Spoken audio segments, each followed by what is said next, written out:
अस्सलामुअलैकुम। इस वीडियो के अंदर हम डिस्कस करेंगे न्यूरोलेशन। बेसिकली न्यूरोलेशन एक प्रोसेस है जिसके अंदर फॉर्मेशन होती है न्यूरल ट्यूब की, और न्यूरल ट्यूब आगे चलकर फॉर्मेशन करवाती है हमारे सेंट्रल नर्वस सिस्टम की, ब्रेन और स्पाइनल कॉर्ड की। सो इस वीडियो के अंदर हम डिटेल में डिस्कस करेंगे न्यूरोलेशन के प्रोसेस को। और वीडियो में आगे चलने से पहले मैं आपको बता दूं कि इससे पहले हम first week of development, second week of development और थर्ड वीक ऑफ डेवलपमेंट और इंट्रा एम्ब्रियोनिक मेसोडर्म की जो डिफरेंशिएशन है उस सब को हम डिस्कस कर चुके हैं, और वो वीडियोस आपको जनरल एम्ब्रियोलॉजी की प्लेलिस्ट में मिल जाएंगी। और मैं रिकमेंड करता हूं कि आप पहले उन वीडियोस को ज़रूर देख लें ताकि आपको बेसिक एम्ब्रियोलॉजी की समझ आ सके, उसके बाद आप न्यूरोलेशन को अच्छी तरीके से समझ सकेंगे। क्योंकि आपको पता है एम्ब्रियोलॉजी में जितने भी इवेंट्स हो रहे होते हैं वो सारे आपस में इंटर कनेक्टेड होते हैं। और यहाँ पर भी मैं आपको ब्रीफली बता दूंगा कि फर्स्ट वीक, सेकेंड वीक और थर्ड वीक में क्या क्या मेजर चेंजेस आती हैं, और उसके बाद हम न्यूरोलेशन को कंटिन्यू करेंगे। मैं सबसे पहले आपको फर्स्ट वीक ऑफ डेवलपमेंट का बता दूं। First week of development start होता है by the fusion of the sperm और oocyte। ओवम है और स्पर्म में जब फ्यूज़ होते हैं तो जाइगोट बनता है। जाइगोट में क्लीवेज होती है और 16 सेल का एक मास बन जाता है बॉल लाइक, उसे हम कहते हैं मोरूला। मोरूला में दो तरह के सेल्स प्रेजेंट होते हैं। जो ग्रीन सेल्स होते हैं इनर, ये छोटे सेल्स होते हैं, और ये इनसाइड में प्रेजेंट होते हैं। इन्हें हम कहते हैं एम्ब्रियोब्लास्ट। एम्ब्रियोब्लास्ट कौन से सेल्स होते हैं? वो वाले सेल्स जिन्होंने पूरे एम्ब्रियो की फॉर्मेशन करवानी होती है। ये मोरूला में अंदर की तरफ प्रेजेंट होते हैं और इन्हें हम इनर सेल मास भी कहते हैं। आउटर सेल मास जो ब्लू में आपको दिख रहा है ये बेसिकली लार्ज सेल्स होते हैं और इन्हें हम कहते हैं ट्रोफोब्लास्ट या फिर आउटर सेल मास। ट्रोफोब्लास्ट क्या? ट्रोफो का वर्ड का मीन्स होता है ट्रोफो का न्यूट्रिशन। तो ट्रोफोब्लास्ट वो सेल्स होते हैं जिन्होंने फॉर्मेशन करवानी होती है हमारे प्लेसेंटा की और कोरियन की, ताकि न्यूट्रिशन प्रोवाइड की जा सके अंदर जो डेवलपिंग एम्ब्रियो है। ठीक है, यहाँ तक आपको समझ आ गया। उसके बाद हम बताएं मोरूला के अंदर जो इनर सेल मास है यहाँ पर एक कैविटी बन जाती है। ठीक है, ये कैविटी बन गई, ये कैविटी बन जाती है तो इस स्ट्रक्चर को हम कहते हैं ब्लास्टोसिस्ट। और ब्लास्टोसिस्ट जाता है इंट्रायूट्राइन कैविटी में, यूट्रस में, और वहाँ जाकर एंडोमेट्रियम में इम्प्लांटेशन स्टार्ट कर देता है 7th डे के ऊपर। एक वीक ख़त्म हो गया। सेकेंड वीक में क्या होता है कि जो इनर सेल मास एम्ब्रियोब्लास्ट हैं ये दो लेयर के अंदर अपने आप को अरेंज कर लेते हैं, यानी कि बायलैमिनार जर्म डिस्क बन जाती है। ऊपर वाली जो लेयर है उसे हम कहते हैं एपीब्लास्ट यानी ऊपर वाली। नीचे वाली जो लेयर होती है उसे हम कहते हैं हाइपोब्लास्ट, नीचे वाली हाइपो। ठीक है, एपीब्लास्ट के ऊपर एक कैविटी बनती है, उस कैविटी को हम कहते हैं एमनियोटिक कैविटी, और हाइपोब्लास्ट की नीचे वाली कैविटी जो बनती है उसे हम कहते हैं यॉर्क सैक। अराउंड पे जो ट्रोफोब्लास्ट की लेयर होती है ये भी बेसिकली दो चीज़ों में डिफरेंशिएट हो जाती है। जो वेल डिफाइंड लेयर है ये वाली, हर सेल का बॉर्डर आपको नज़र आ रहा है, इसे हम कहते हैं साइटोट्रोफोब्लास्ट। और ये जो आउटर में लेयर है जिसमें सेल का कोई बॉर्डर नज़र नहीं आ रहा, बिल्कुल सिंसीशियम एक मास की तरह सब कुछ अरेंज हो गया है। ठीक है, कोई सेल अलग नहीं है, सब आपस में मिल चुके हैं इस लेयर में, इसे हम कहते हैं सिंसीशियोट्रोफोब्लास्ट। और साइटोट्रोफोब्लास्ट और सिंसीशियोट्रोफोब्लास्ट ये कहाँ से आए? ट्रोफोब्लास्ट से इन्होंने ओरिजिनेट किया। उसके बाद इसमें डिफरेंट चेंजेस आती हैं, वो आप मेरी वीडियोस पहले वो वाली देखेंगे तो उसी में आपको वो चीज़ें समझ आ सकेंगी। ठीक है, तो यहाँ पर मैं नहीं बता सकता, वीडियो बहुत लेंदी हो जाएगी। उसके बाद सेकेंड वीक के बाद अगर हम थर्ड वीक में आते हैं, थर्ड वीक का जो मेजर फंक्शन, मेजर एक गोल होता है थर्ड वीक का, वो होता है कि बायलैमिनार जर्म डिस्क को कन्वर्ट करना होता है ट्राइलैमिनार जर्म डिस्क में। ठीक है, वो कैसे होता है वो मैं आपको बताता हूँ। हमें पता है कि ये एपीब्लास्ट है, ये हाइपोब्लास्ट है। ठीक है, और अगर हम व्यू चेंज करके देखें, अब ये जो एमनियोटिक कैविटी है ऊपर, फॉर सपोज मैं एमनियोटिक कैविटी को ऊपर से रिमूव कर देता हूँ और फिर इस व्यू से देखता हूँ। ठीक है, एमनियोटिक कैविटी को रिमूव करने के बाद जब मैं ऊपर से देखूंगा तो मुझे डायरेक्टली एपीब्लास्ट नज़र आएगा और वो ऐसा कुछ व्यू होगा। ऊपर आपको सबसे पहले यहाँ पर बक्कोफेरेंजियल मेम्ब्रेन दिख रही है, यानी कि ये क्रेनियल एंड है। यहाँ पे क्लोकल मेम्ब्रेन है, ये कॉर्डल एंड है, और ये एपीब्लास्ट आपको बीच में दिख रही है। एपीब्लास्ट की लेयर की जो कॉर्डल पार्ट होता है ये वाला पार्ट थिक हो जाता है। ठीक है, और इस थिक पार्ट को हम कहते हैं प्रिमिटिव स्ट्रीक।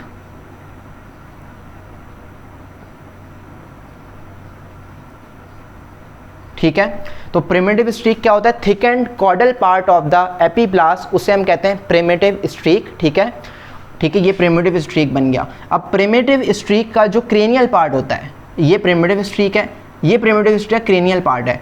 तो प्रिमिटिव स्ट्रीक का जो क्रेनियल पार्ट है यहाँ पर एक नॉड बन जाता है। ठीक है, ये देख सकते हैं एक नॉड बन जाता है, इस नॉड को हम कहते हैं प्रिमिटिव नोड। ठीक है, शॉर्ट में लिख दिया मैंने, यहाँ पर हैंसन नॉड, हैंसन्स नॉड। ठीक है। तो प्रिमिटिव स्ट्रीक का जो क्रेनियल पार्ट होता है वहाँ पे एक नॉड बन जाता है जिसे हम कहते हैं प्रिमिटिव नॉड या फिर हैंसेल्स नॉड, और उस नॉड के अंदर एक पोर, एक सुराख प्रेजेंट होता है। अब क्या होता है यहाँ पर आपको मैं बताऊँ, इस नॉड से दो टाइप्स के सेल्स ट्रैवल करते हैं यहाँ बीच के अंदर, ताकि इसको ट्राइलेमिनार जर्म डिस्क हम बना सकें। वो कैसे करते हैं, मैंने आपको अभी बताया कि ये प्रिमिटिव स्ट्रीक है, यहाँ प्रिमिटिव नॉड है। जो सेल प्रिमिटिव स्ट्रीक से प्रिमिटिव नॉड से यहाँ बीच में ट्रैवल करेंगे, जो मिड लाइन में ट्रैवल करते हैं सेल और एक रॉड लाइक स्ट्रक्चर बना देते हैं, ठीक है। इस रॉड लाइक स्ट्रक्चर को हम कहते हैं नोटोकॉर्ड, ठीक है। और कुछ सेल्स होते हैं जो कि प्रिमिटिव स्ट्रीक ट्रैवल करते हैं और either side of the notochord grow करते हैं, ठीक है, यहाँ पे और यहाँ पे। इसे हम कहते हैं intra embryonic mesoderm. Intra embryonic इसलिए क्योंकि ये एम्ब्रियो के अंदर है, तो इंट्रा एम्ब्रियोनिक मेसोडर्म। अगेन मैं बता दूं, प्रिमिटिव स्ट्रीक से दो टाइप के सेल ने ट्रैवल किया। वो सेल्स जो मिड लाइन में ग्रो करेंगे, आगे पीछे साइडों में नहीं जाएंगे, सिर्फ मिड लाइन में एक रॉड लाइक स्ट्रक्चर बनाते हैं, उससे हम कहते हैं नोटोकॉर्ड, ठीक है। वो एक नोटोकॉर्डल प्रोसेस बना देते हैं। जो सेल्स नोटोकॉर्ड की साइड पर जाते हैं प्रिमिटिव स्ट्रीक से और वहाँ ग्रो करते हैं, उन सेल्स को हम कहते हैं इंट्रा एम्ब्रियोनिक मेसोडर्म, ठीक है। वो इंट्रा एम्ब्रियोनिक मेसोडर्म बनता है। तो इस तरीके से आपको पता लग गया। उसके अलावा मैं आपको एक और चीज़ यहाँ बता दूँ कि प्रिमिटिव स्ट्रीक से कुछ सेल्स ट्रैवल करते हैं एपीब्लास्ट के अंदर ही, ठीक है, और एपीब्लास्ट को कन्वर्ट कर देते हैं डेफिनेटिव एक्टोडर्म, क्योंकि एपीब्लास्ट में एक्टोडर्म ही बनना है ना। तो प्रिमिटिव स्ट्रीक के सेल्स जाते हैं और वहाँ जाके उन सेल्स को डिफ्रेंशिएट करवाते हैं और उसे बना देते हैं डेफिनेटिव एक्टोडर्म। और इसी तरह प्रिमिटिव स्ट्रीक के कुछ सेल्स ट्रैवल करते हैं हाइपोब्लास्ट के पास आते हैं और इसे बना देते हैं डेफिनेटिव एंडोडर्म। तो थर्ड वीक के एंड पर हमें क्या मिलता है आपको देख लेते हैं। डेफिनेटिव एक्टोडर्म, बीच में नोटोकॉर्ड, अराउंड पे इंट्रा एम्ब्रियोनिक मेसोडर्म, नीचे डेफिनेटिव एंडोडर्म। नाउ अब हम देखते हैं कि किस तरीके से आगे चलकर चेंजेस आती हैं और न्यूरलेशन का प्रोसेस पूरा स्टार्ट होता है। आपको यहाँ मैं एक और चीज़ बता दूँ, आपको पता है कि जो नोटोकॉर्डल प्रोसेस है ये कोई परमानेंट प्रोसेस नहीं है कि इसने पूरी एम्ब्रियोनिक लाइफ में या एडल्ट में होता है, ये एडल्ट्स में नहीं होता। ये बेसिकली 4th वीक के बाद खुद ब खुद ख़त्म हो जाता है, डीजनरेट हो जाता है। नोटोकॉर्ड का फंक्शन होता है, नोटोकॉर्ड एक मोल्ड की तरह काम करता है, यानी इसके अराउंड पर हमारा वर्टिब्रल कॉलम ग्रो करता है और जैसे ही वर्टिब्रल कॉलम ग्रो करता है नोटोकॉर्ड का कोई काम नहीं रहता और ये डीजनरेट हो जाता है 4th वीक के अंदर। अब यहाँ पर एक और चीज़ आपको मैं बताता चलूँ। अब यहाँ पे हम कोरोनल सेक्शन ले लेते हैं, ठीक है, आगे समझने के लिए कि न्यूरोलेशन का प्रोसेस किस तरीके से स्टार्ट होता है। और एक और चीज़ मैं बता दूं कि हमारी पूरी जो एम्ब्रियोलॉजी है वो सब इमेजिनरी है। आप कहीं जाकर देख नहीं सकते किसी हॉस्पिटल में कि किस तरीके से एम्ब्रियो की डेवलपमेंट होती है, तो ये सब इमेजिनरी है। इसको समझने के लिए आपको चीज़ों को इमेजिन करना पड़ेगा। ये मैं आपको दिखा रहा हूँ कोरोनल सेक्शन। कोरोनल सेक्शन क्या होता है, अगर आप मुझे कट करेंगे एंटीरियर हाफ में और एक पोस्टीरियर हाफ में, ये है कोरोनल सेक्शन। अब एम्ब्रियो का कोरोनल सेक्शन हम किस तरीके से लेते हैं, आपको पता है एम्ब्रियो की शेप कुछ इस तरीके से होती है, जैसे प्रॉन एक झींगे की शेप होती है, ठीक है, झींगा या प्रॉन की शेप होती है, उसी तरह एम्ब्रियो की शेप होती है शुरू में। और इसको हम अगर ऐसे कट कर दें, एक एंटीरियर हाफ बना दें, एक पोस्टीरियर हाफ बना दें, ठीक है, जैसे पेन है, इसको हमने यहाँ से कट किया, एक एंटीरियर हाफ एक पोस्टीरियर हाफ, उसको यहाँ से हम अंदर की तरफ से देखते हैं तो इसको हम देखते हैं कोरोनल सेक्शन।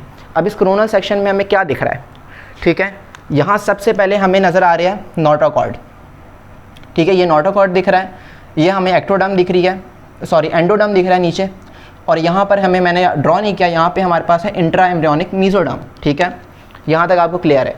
अब मैं एक और चीज़ आपको बता दूँ, जैसे ही नोटोकॉर्ड की फॉर्मेशन होती है तो नोटोकॉर्ड बनते ही नोटोकॉर्ड क्या करता है, नोटोकॉर्ड के ऊपर जो एक्टोडर्म होती है, नोटोकॉर्ड उसको डिफ्रेंशिएट करवाता है और उसकी फॉर्मेशन करवाता है न्यू एक्टोडर्म में, ठीक है। दोबारा मैं बताता हूँ, ये नोटोकॉर्ड जैसे ही यहाँ पर बनाए, इस नोटोकॉर्ड के ऊपर, ठीक है, मैं आपको यहाँ ड्रॉ करके बता दूँ, फॉर सपोज ये एक्टोडर्म है और ये हमारे पास नोटोकॉर्ड है, ठीक है, ये एक्टोडर्म है, ये नोटोकॉर्ड है। एक्टोडर्म के बिल्कुल ऊपर ये वाली जो नोटोकॉर्ड के बिल्कुल ऊपर ये वाली जो एक्टोडर्म है, नोटोकॉर्ड इसकी डिफ्रेंशिएशन करवा देता है और फॉर्मेशन करवा देता है न्यू एक्टोडर्म की। तो ये वाली जो एक्टोडर्म है ये कहलाने लग जाती है new ectoderm.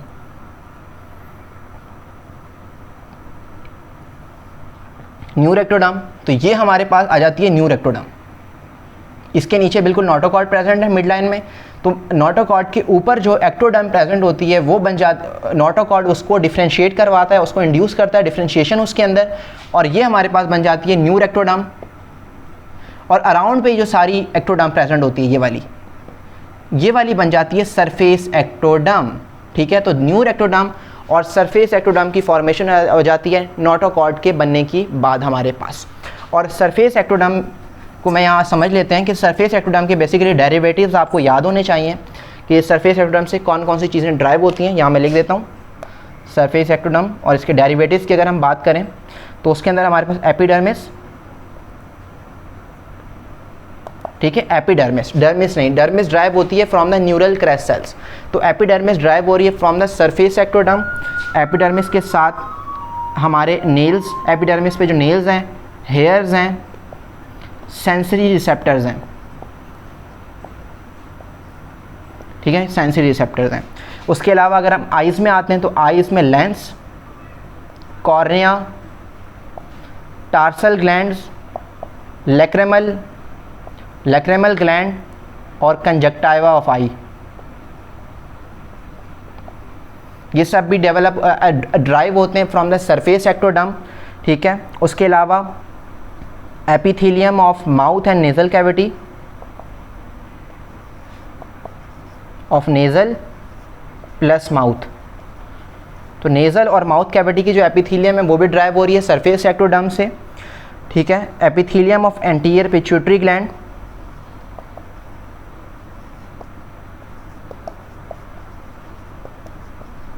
Epithelium of anterior pituitary और अपाइकल एंडोडर्मल रिज, राइटिंग थोड़ी ख़राब है, आप समझ जाएं, apical endodermal ridge. Apical endodermal ridge क्या होता है, जो हमारे अपर लिम और लोअर लिम की फॉर्मेशन होती है तो उसके जो बर्ड्स बनते हैं उसके सामने एक रिज बनती है, उसे हम कहते हैं अपाइकल एंडोडर्मल रिज, जो कि ड्राइव होती है सरफेस एक्टोडर्म से। और इस रिज का फंक्शन क्या होता है, वो सिग्नलिंग करती है ताकि प्रॉपर तरीके से हमारे जो लिम्स हैं, अपर लिम लोअर लिम, वो डेवलप हो सकें। तो ये बेसिकली डेरिवेटिव्स होते हैं सरफेस एक्टोडर्म के, जो कि अराउंड में प्रेजेंट होती है। और जो मिड लाइन में जो एक्टोडर्म प्रेजेंट है उसे हम कहते हैं न्यूर एक्टोडर्म। और न्यूर एक्टोडर्म में फॉर्मेशन करा रही होती है पूरे सेंट्रल नर्वस सिस्टम की। वो कैसे करवाती है आइए देखते हैं। यहाँ मैं आपको बता दूँ, ये हमारे पास है न्यूर एक्टोडर्म। न्यूर एक्टोडर्म के बाद ये हमारे पास है सरफेस एक्टोडर्म।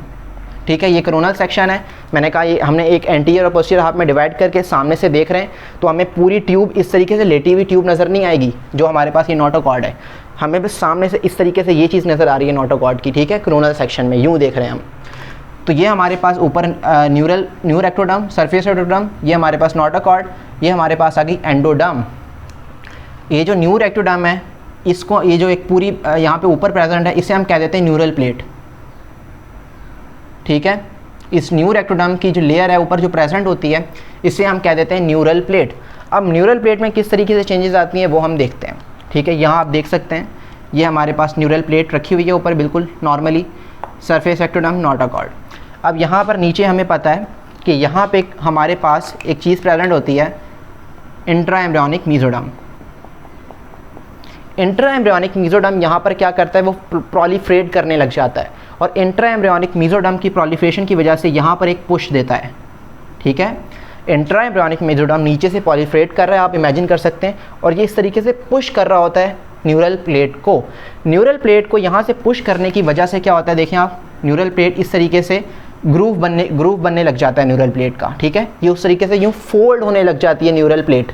ठीक है, आप आगे देख सकते हैं बिल्कुल यहाँ पे ग्रूव बन गया एक, ये हमारे पास न्यूरल प्लेट का, क्योंकि नीचे से प्रोलिफरेशन हो रही है इंट्रा एम्ब्रियोनिक मीजोडर्म की। ठीक है, तो वजह क्या है ग्रूव बनने की, ये फोल्डिंग की न्यूरल प्लेट की, इंट्रा एम्ब्रियोनिक मीजोडर्म की प्रोलिफरेशन हो रही है।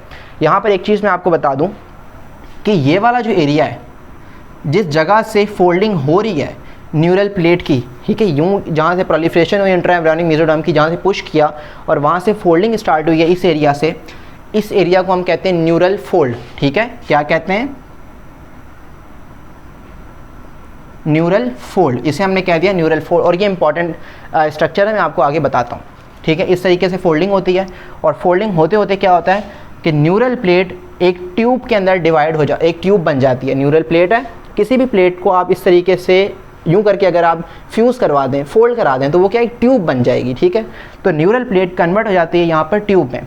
अब मैंने आपको बताया था न्यूरल फोल्ड का क्या सिग्निफिकेंस है। यहाँ पे मैं आपको बता दूँ, यहाँ पर एक थ्योरी आ जाती है, ठीक है, थ्योरी ऑफ फ्यूजन एक है, वो कहती है कि same cells fuses with the same, यानी एक जैसे सेल्स फ्यूज़ करते हैं एक जैसे सेल्स के साथ। यहाँ पे सरफेस एक्टोडर्म में, सरफेस एक्टोडर्म ने फ्यूज़ किया अपने ही सेल्स के साथ, तो एक पूरी सरफेस एक्टोडर्म ऊपर बन गई। न्यूर एक्टोडर्म जो न्यूरल प्लेट है उसने अपने साथ फ्यूज़ किया और एक न्यूरल प्लेट, हम एक न्यूरल ट्यूब बन गई। लेकिन जो न्यूरल फोल्ड है यहाँ पर सेम सेल्स प्रेजेंट नहीं होते। न्यूरल फोल्ड के ऊपर दो इंपॉर्टेंट सेल्स प्रेजेंट होते हैं, ठीक है, मैं यहाँ ये मिटा कर बताता हूँ। न्यूरल फोल्ड के ऊपर दो सेल्स, इंपॉर्टेंट सेल्स प्रेजेंट होते हैं, जिन्हें हम कहते हैं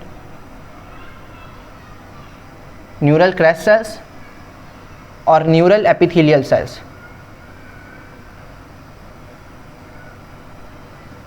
ठीक है, तो न्यूरल क्रेस्ट सेल्स क्या करते हैं, जब ये आपस में इस तरीके से फ्यूज़ हो रहे होते हैं तो न्यूरल क्रेस्ट सेल्स फ्यूजन की जब हो रही होती है तो ये बिल्कुल न्यूरल फोल्ड से अलग हो जाते हैं, और पहले ये यहाँ पर मिड लाइन के अंदर प्रेजेंट होती है और फिर न्यूरल क्रेस्ट सेल्स, और फिर ये मिड लाइन के अंदर न्यूरल क्रेस्ट सेल डिवाइड होते हैं दो में, तो एक न्यूरल क्रेस्ट सेल इधर मूव कर जाता है और एक न्यूरल सेल इधर मूव कर जाता है। तो न्यूरल क्रेस्ट सेल प्रेजेंट होते हैं laterally around the neural tube के, ठीक है, तो ये न्यूरल क्रेस्ट सेल्स होते हैं। और न्यूरल क्रेस्ट सेल्स के डेरिवेटिव को हम नेक्स्ट वीडियो में डिटेल में डिस्कस करेंगे। सेकेंड सेल है न्यूरल एपिथेलियल सेल्स। ये अलग नहीं होते, ये सरफेस एक्टोडर्म के अंदर ही रहते हैं और ये फॉर्मेशन करवाते हैं एक्टोडर्मल प्ले कॉर्ड्स की। तो एक्टोडर्मल प्ले कॉर्ड्स जो बनते हैं वो कैसे बनते हैं, due to the neural epithelial cell जो कि सरफेस एक्टोडर्म में प्रेजेंट है। आई होप आपको यहाँ तक क्लियर होगा कि न्यूरल फोल्ड क्यों सिग्निफिकेंस है, ठीक है, और theory of the fusion like cells meet with the like cells. उसके बाद ठीक है, और यहाँ पे हमारे पास एक न्यूरल ट्यूब बन गई। अभी तक हमने जो भी देखा वो हमने देखा कोरोनल सेक्शन में, ठीक है, मैंने आपको बताया एक प्रॉन की तरह हमारा एम्ब्रियो है, उसको हमने यहाँ से कट किया। अब अगर हम सैजिटल सेक्शन ले एम्ब्रियो का, ठीक है, एक कॉन्सेप्ट बनाने के लिए, सैजिटल सेक्शन क्या मिड लाइन में कट करते हैं। अगर आप मिड लाइन में इस तरीके से एम्ब्रियो को कट करते हैं, ठीक है, तो आपको क्या दिखता है, एक ट्यूब दिखती है, एक प्लेट दिखी आपको, ये है न्यूरल प्लेट, सरफेस एक्टोडर्म, ये है नोटोकॉर्ड। नोटोकॉर्ड आपको अब पूरी ट्यूब की तरह दिखेगी। उसके बाद क्या होगा, ये सारा प्रोसेस होगा, इसके अंदर फोल्डिंग हुई, एक न्यूरल ट्यूब बन गई। जब न्यूरल ट्यूब बन जाती है तो न्यूरल ट्यूब कुछ इस तरीके से प्रेजेंट होती है। मैं आपको बताऊं कि आप इमेजिन करो किसी चीज़ को, एक पूरी ट्यूब है यूँ सीधी पड़ी हुई है, ठीक है, और वो यहाँ साइडों से यूँ फ्यूज़ हो रही होती है, ठीक है, न्यूरल फ्लूइड एक सीधी कोई चीज़ है, वो आपस में यूँ यहाँ से उठती है और इस तरीके से यूँ फ्यूज़ होना शुरू हो जाती है, और इस तरीके से एक लेंथ में हमारे पास एक पूरी ट्यूब बन जाती है, उसे हम कहते हैं न्यूरल ट्यूब। तो ये जो फ्यूजन होती है कि एकदम नहीं होती कि पूरी ट्यूब एकदम यूँ फ्यूज़ हो गई और एक ट्यूब बन गई, ऐसा नहीं होता। सबसे पहले इसकी फ्यूजन स्टार्ट होती है at the 4th somite level. Somites क्या होते हैं, somite basically intra embryonic mesoderm से सोमाइट्स ड्राइव होते हैं, जिन्हें हमने इंट्रा एम्ब्रियोनिक मेसोडर्म वाली वीडियो में डिस्कस किया है, आप वो ज़रूर देख लें। तो 4th सोमाइट लेवल के ऊपर, यानी कि जहाँ पर 4th सोमाइट प्रेजेंट होता है, 44 सोमाइट्स के पेयर बनते हैं 20 से 30 डे ऑफ एम्ब्रियोनिक लाइफ के अंदर, ठीक है। तो 4th सोमाइट के लेवल के ऊपर, यानी कि ये सर्वाइकल रीजन में अप्रॉक्सीमेटली 4th सोमाइट प्रेजेंट होता है, तो 4th सोमाइट लेवल के ऊपर, ठीक है, 4th सोमाइट, ये 4th सोमाइट है, 4th सोमाइट, यहाँ पे सबसे पहले फ्यूजन होती है, ट्यूब यहाँ से बंद होती है, प्लेट यहाँ से बंद होती है, उसके बाद फ्यूजन ऊपर जाती है, यानी क्रेनियली यहाँ से सारी ट्यूब बंद हो जाती है, प्लेट यूँ क्लोज हो जाती है, फ्यूज़न हो जाती है, और उसके बाद नीचे की तरफ प्लेट जहाँ तक होती है वो सारी प्लेट फ्यूज़ हो जाती है, ठीक है, और एक न्यूरल ट्यूब बन जाता है। लेकिन इस सारी फ्यूजन के अंदर क्या होता है, दो एरियाज़ के अंदर फ्यूजन नहीं होती और प्लेट अभी भी ऊपर एमनियोटिक कैविटी के साथ कंटिन्यूएशन में होती है यहाँ पे, ठीक है। ये देखें आप, एंटीरियरली भी कंटिन्यूएशन है, पोस्टीरियरली भी कंटिन्यूएशन है। ये कंटिन्यूएशन क्यों है, ये न्यूरल ट्यूब बिल्कुल अलग होकर सीधी क्यों नहीं रखी हुई, इसकी वजह है क्योंकि अभी तक कोई ब्लड वेसल्स डेवलप नहीं हुई ताकि कि न्यूट्रिशन यहाँ तक पहुँच सके। अगर ये बिल्कुल अलग हो जाएगी न्यूरल ट्यूब तो ये डिजनरेट हो जाएगी क्योंकि इससे न्यूट्रिशन नहीं मिल पाएगी। तो शुरू में क्या होता है कि न्यूरल ट्यूब डिजनरेट नहीं होती और ये एमनियोटिक कैविटी से न्यूट्रिशन ले रही होती है, और ये जो आगे वाली कम्युनिकेशन होती है, इस आगे वाली कम्युनिकेशन को हम कहते हैं, मैं यहाँ लिख देता हूँ, एंटीरियर न्यूरोपोर, ठीक है, आगे वाली कम्युनिकेशन को। पोस्टीरियर वाली कम्युनिकेशन क्या होती है, posterior neuropore. Anterior neuropore close, ये दोनों जो न्यूरोपोर यानी दोनों जो कम्युनिकेशन है ये क्लोज होती हैं, क्लोजिंग इनकी स्टार्ट होती है 20 डे के ऊपर, यानी 20 डे ऑफ एम्ब्रियोनिक लाइफ के अंदर एंटीरियर और पोस्टीरियर न्यूरोपोर की क्लोजिंग स्टार्ट हो जाती है। और एंटीरियर न्यूरोपोर की जो क्लोजिंग है, ठीक है, वो कब पूरी होती है? At the 25th day. और ये कौन सा सोमाइट स्टेज होता है? 20 सोमाइट स्टेज। यहाँ पे आपको एक चीज़ समझनी पड़ेगी, एंटीरियर न्यूरोपोर की क्लोजिंग स्टार्ट होती है 20 डे ऑफ एम्ब्रियोनिक लाइफ के ऊपर और ये कंप्लीट होती है 25 डे के ऊपर। पूरा एंटीरियर न्यूरोपोर क्लोज हो जाता है, अलग हो जाता है, ठीक है। और ये कौन सा स्टेज होता है? 20 सोमाइट स्टेज, यानी 25 डे तक अभी 20 सोमाइट्स बने होते हैं 44 में से, तो इसलिए हम कह रहे हैं 20 सोमाइट स्टेज के ऊपर एंटीरियर न्यूरोपोर क्लोज हो जाती है। पोस्टीरियर न्यूरोपोर स्टार्टिंग 20 डे पे हुई थी, लेकिन ये क्लोज होती है 27th डे पे और ये स्टेज होता है 25th सोमाइट स्टेज, ठीक है। तो इसको आपने याद रखना है, 25th सोमाइट स्टेज के ऊपर यानी 27 डे के ऊपर पोस्टीरियर न्यूरोपोर क्लोज हो जाता है और एक पूरी जो एक न्यूट्रिशन की है वो ब्लड वेसल्स डेवलप होना शुरू हो जाती हैं और अब इसे न्यूट्रिशन नहीं चाहिए होती है एमनियोटिक कैविटी से और ये अलग हो जाता है। फॉर सपोज अगर ये एंटीरियर न्यूरोपोर और पोस्टीरियर न्यूरोपोर कम्युनिकेशन नहीं ख़त्म होती और एडल्ट लाइफ में यानी बेबी बॉर्न हो गया और उसकी ये कम्युनिकेशन प्रेजेंट है, तो इसे हम कहते हैं न्यूरल ट्यूब डिफेक्ट्स, ठीक है, आपने पढ़ा होगा न्यूरल ट्यूब डिफेक्ट्स। और अगर एंटीरियर न्यूरोपोर क्लोज नहीं होता, उस कंडीशन में जो डिफेक्ट हमारे पास प्रेजेंट होता है उस डिफेक्ट को हम कहते हैं एनेनकेफेली, ठीक है, एनेनकेफेली। एनेनकेफेली में क्या होता है कि जो major portion of the brain होता है वो होता ही नहीं है, ब्रेन का जो मेजर पोर्शन है वो एब्सेंट होता है, बिल्कुल छोटा सा ब्रेन होता है, ठीक है। तो जब एंटीरियर न्यूरोपोर क्लोज नहीं होता, पोस्टीरियर न्यूरोपोर अगर क्लोज नहीं होता तो उस कंडीशन में क्या हमारे पास स्पाइना बफेडा हमें देखने को मिलता है, स्पाइना बफेडा हमें देखने को मिलता है जब पोस्टीरियर न्यूरोपोर क्लोज नहीं होता। और इस कंडीशन में क्या होता है, ये जो न्यूरल ट्यूब डिफेक्ट्स होते हैं, आपको पता होगा इन न्यूरल ट्यूब डिफेक्ट्स के अंदर अल्फा फीटो प्रोटीन AFP और acetyl choline stress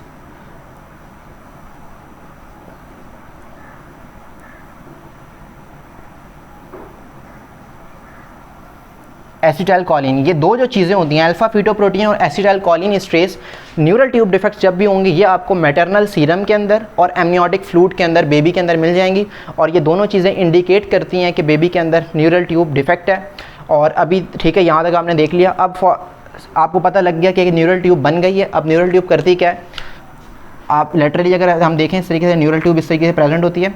neural tube का जो क्रेनियल एंड होता है, यहाँ पे 3 वेसिकल बनती हैं, ठीक है। पहली वेसिकल को हम कहते हैं, ठीक है, प्रोजेंसेफेलॉन,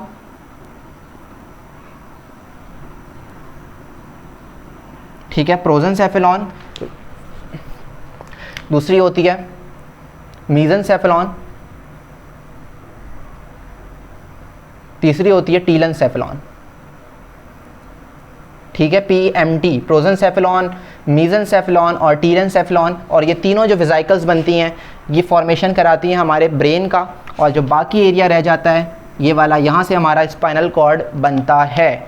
सो इस तरीके से फॉर्मेशन होती है हमारे पूरे ब्रेन की फॉर्मेशन होने शुरू हो जाती है। सो नेक्स्ट वीडियो के अंदर हम न्यूरल क्रेस्ट को भी देखेंगे और उसके बाद हम डेवलपमेंट ऑफ स्पाइनल कॉर्ड और आगे जितने भी ब्रेन के पार्ट्स हैं उनकी डेवलपमेंट को हम डिस्कस करेंगे।